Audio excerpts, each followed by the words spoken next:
Good morning everyone, welcome back to my channel. I hope সবাই খুব ভালো আছেন আর আমিও ভালো আছি। নতুন একটি ভিডিওর সাথে সবাইকে অনেক অনেক ওয়েলকাম এবং ভালোবাসা জানিয়ে শুরু করছি আজকের ভিডিওটি। তো এখানে ড্রেস বার করে নিচ্ছিলাম, একটু বেরোনোর আছে, কোথায় যাচ্ছি কেন যাচ্ছি সব কিছু বলবো।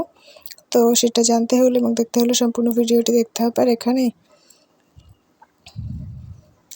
ব্যাগটাই চোখ মারলো না কোনো মানুষ। যাই হোক, তো এখানে সব কিছু রেডি করে বেরিয়ে পড়েছিলাম আর টোটোও পেয়ে গেছি। আর পরে একটা বাচ্চা উঠেছিল, ও বলছিল যে আমাকে ভিডিও করো না, আমাকে ভিডিও করো না। আর বেশ মিষ্টি বাচ্চাটা। তো নেমে গিয়ে আবার কথা বলছি। তো এখানে নেমে চলে এসেছি ফলের দোকানে। দেখছিলাম এইখানে শুধু আমটাই পছন্দ হয়েছিল, আর কিছু ভালো লাগেনি। তো তারপর আবার পরে কিনি, দেখা যাক। তো এরপর চলে এসেছি মিষ্টির দোকানে। তখন অনেক সকাল ছিল, মিষ্টির দোকানটা সবেই খুলেছে। আর এখানে মিষ্টি ভালো, সেজন্য ওয়েট করছিলাম। এই দোকানটা খোলার পর রেডি করছিল সবে, দেখেই বোঝা যাচ্ছিল। তো এরপর আমি নেক্সট টোটোতে উঠে গিয়েছি। আর কি কি নিয়েছিলাম সেটা একটু আপনাদের সঙ্গে শেয়ার করে দিচ্ছি। এখানে নিয়েছিলাম মৌসাম্বি, আর ছিল আম, তরমুজ, আর এখানে ছিল মিষ্টি। হাতে করে ধরে রাখতে রাখতে হাত যন্ত্রণা হচ্ছিল, এই জন্য আমি নিজে বসিয়ে রেখেছিলাম।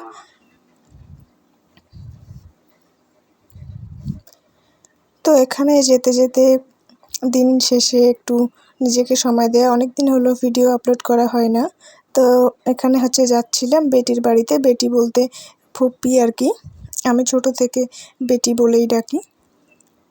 বাইরের প্রকৃতিটা অনেক সুন্দর, বাইরে বেরিয়ে বেশ ভালো লাগলো। আর অনেকদিন ভিডিও শেয়ার করা হয় না, ভাবলাম আপনাদের সঙ্গে একটু ভিডিও শেয়ার করে দিই। নিজের শরীর খারাপ, ব্যস্ততা সব কিছু মিলিয়ে পার্সোনাল কারণে ভিডিও আপলোড হয়নি। তো আই হোপ এবার ভিডিও আসবে।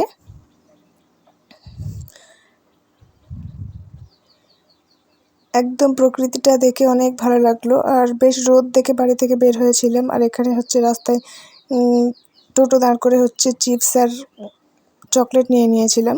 আর এখানে এসে তো বেটির বাড়ি এসে ভিডিও করা হয়নি, একদম রাতে ঘুম হয়নি, আমি একটু রেস্ট করছিলাম। উঠে দেখি কত কিছু আয়োজন করেছিল। তো আমি একটা মিষ্টি খেলাম, কারণ পাকা আম আমার পছন্দ না। আম কাঁচাতেই ভালো লাগে, পাকলে আমি খাই না, কেন জানি না, আমার ভালো লাগে না। তো এরপর খিদে পেয়েছিল অনেক জোর, খেয়ে নিলাম। আমি রান্না বান্না অনেক কিছু হয়েছিল, আর আমি সবার আগে খেয়ে নিয়েছি, তখন রান্না কমপ্লিট হয়নি। তো আমি যেটা দিয়ে খেলাম পাঁপড় ভাজা আর ডিম কলাই, আর মাংসের তরকারি, সেটাই শেয়ার করলাম। আর এখানে এতই বৃষ্টি হচ্ছিল, বৃষ্টি শেষে আকাশটা বেশ সুন্দর লাগছে। আর ওখানে দেখলাম পায়রা বসে আছে, দুজন ছিল। এসে গেছে তৃতীয় পক্ষ, আর তৃতীয় পক্ষ মানে ধ্বংস, অশান্তি। তাই ভাবলাম আর ক্যাপচার করে দরকার নেই, যেটুকু দুজন ছিল তখন ঠিক ছিল, এখন তিনজন হয়ে গেছে, আর ভালো লাগছে না। তো বাড়ি ফিরতে হবে, দেখা যাক, একটু বাইরে বেরোবো।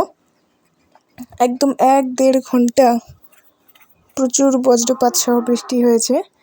বৃষ্টি ভালো লাগে, তবে একটানা এতক্ষণ বৃষ্টি হলে ভালো লাগে না। আর এখানে একটু বাইরে বেরিয়েছি, বৃষ্টির জন্য বেশি দূর যেতেও পারিনি। তো এখানে এগুলো মাছ চাষ করে, অনেক বেশিরভাগ চিংড়ি মাছ চাষ হয় এই জায়গাগুলোতে, আর অনেক বড় বড় হয়। আমাদের এখানে গলদা চিংড়ি, বাগদা চিংড়ি, মোচা চিংড়ি এইসব বলা হয়, জানি না, অনেক জায়গায় অনেক ভাষা আছে। তো এগুলো বেশ ভালো লাগছিল।